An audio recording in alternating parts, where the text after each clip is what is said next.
আসসালামু আলাইকুম। আজকের এই ভিডিওটি করলা চাষ সম্পর্কে। এটি একটি সবজি যা সারা বছর চাষ করা যায়। করলা চাষ শুরুতেই জমি ভালো করে চাষ দিতে হবে। এখানে আমরা অনেকে একটি বড় ভুল করি, যেখানে জমিতে পর্যাপ্ত পরিমাণে চাষ করি না, কিন্তু সেই ভুলটি করা যাবে না। জমিতে চাষ দেওয়ার জন্য সঠিক নিয়ম হলো 4 থেকে 5টি।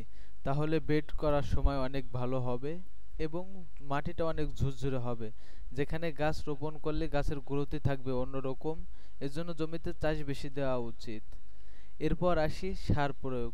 জমিতে যতটুকু সার দরকার ততটুকুই সার দেবেন, বেশিও দেবেন না এবং কমও দেবেন না। অনেক সময় কম সার দিলে পরা গাছের সঠিক গ্রোথ থাকে না এবং বেশি সার প্রয়োগের কারণে গাছ নষ্ট হয়ে যায়। এজন্য জমিতে পর্যাপ্ত পরিমাণে সার দেবেন।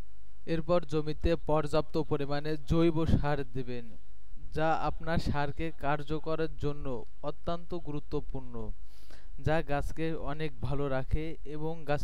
এরপর চলে আসি জমিতে বেড করা। করলা চাষের জন্য সঠিক নিয়ম হলো 2 ফিট বেড এবং 1 ফিট ড্রেন। আর চারা লাগানোর ক্ষেত্রে চারা থেকে চারার দূরত্ব দেবেন 24 থেকে 25 ইঞ্চি অথবা 2 হাত। এটা দিলেই ভালো হয়। এখন চলে আসি, আমরা বাড়িতে চারা তৈরি করে নেব নাকি জমিতে বীজ বপন করব।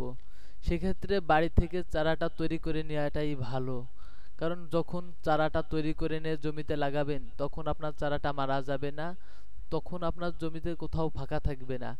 আর যখন আপনি জমিতে বীজ বপন করবেন তখন দেখা যাচ্ছে যে চারাটা জ্বালানোর পরে পোকায় খেয়ে ফেলে এবং অন্য অন্য কারণে মারা যায়।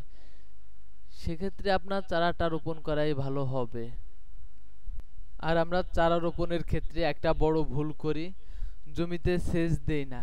কিন্তু জমিতে পর্যাপ্ত পরিমাণে জো না থাকলে চারা রোপণ করাটা ঠিক হবে না। এখানে চারা লাগানোর আগে জমিতে জো যদি নাই থাকে তাহলে সেচ দিয়ে নেবেন, এরপরে চারা রোপণ করবেন।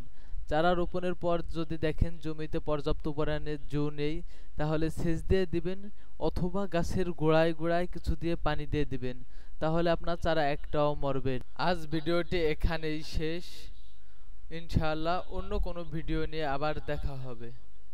আপনার যদি করলা চাষ সম্পর্কে অন্য কিছু জানার থাকে তাহলে কমেন্ট করে যাবেন, ইনশাআল্লাহ উত্তর পাবেন। চ্যানেলটি সাবস্ক্রাইব করে রাখবেন এবং লাইক দিয়ে পাশে থাকবেন। ইনশাআল্লাহ অন্য কোনো ভিডিও নিয়ে আবারও দেখা হবে।